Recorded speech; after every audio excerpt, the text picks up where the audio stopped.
বর্ণিল কার্যক্রম Karimganj wholesale cooperative stores লিমিটেডের সুবর্ণ জয়ন্তী সমাপনী অনুষ্ঠান এবং বার্ষিক সাধারণ সভা স্থানীয় জেলা গ্রন্থাগার প্রেক্ষাগৃহে আয়োজিত কার্যক্রমের শুরুতে স্মরণিকা উন্মোচন হয় অতিথিদের হাত দিয়ে। পরবর্তীতে স্মরণিকার বিভিন্ন দিক নিয়ে আলোকপাত করেন অতিথিদের একাংশ।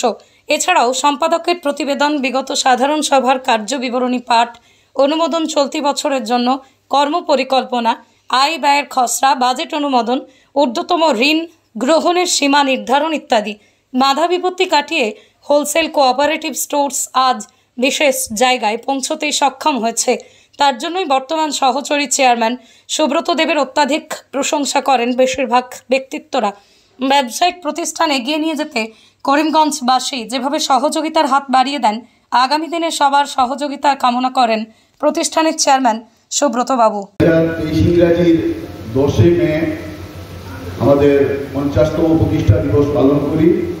তারপর থেকে এক বছর টানা বিভিন্ন কার্যক্রমের মাধ্যমে আমরা 1 বছর সুবর্ণ জয়ন্তী উৎসব পালন করি এবং পূর্ব ঘোষণা মতে আমরা আজকে দিনটিকে সুবর্ণ জয়ন্তী সমাপন অনুষ্ঠানের দিন হিসাবে আমরা বেছে নিই এবং আজকে এই সমাপনী অনুষ্ঠানে আমাদের যে সোসাইটির 50 বছরের যে ইতিহাস সেটা এই স্মরণিকার মাধ্যমে আমরা কিছুটা প্রতিফলন করার চেষ্টা করেছি।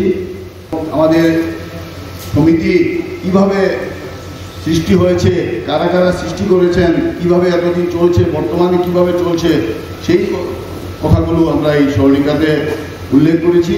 আমরা আজকে এই স্মরণিকাটা উদ্বোধন করব। আপনাদের সবার বিগত দিনে যেভাবে সোসাইটিকে চালানোর জন্য আপনারা যেভাবে সহযোগিতা করেছেন, আগামীতেও আপনাদের এই সহযোগিতা অব্যাহত থাকবে।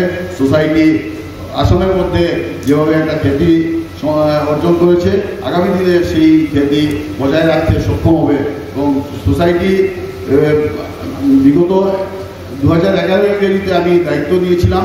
সেই দায়িত্ব নেওয়ার পর সোসাইটিকে বর্তমানে যে অবস্থাতে আছে আপনাদের সবার চোখের সামনে আছে। আমরা বিগত দিনে 18 ইংরেজিতে আমরা একটা দুর্যোগের সম্মুখীন হয়েছি, একটা অগ্নিকাণ্ড ঘটেছিল। তারপর অগ্নিকাণ্ড থেকে আমরা ঘুরে দাঁড়াতে আমাদের কোভিড মহামারী এসে যায়।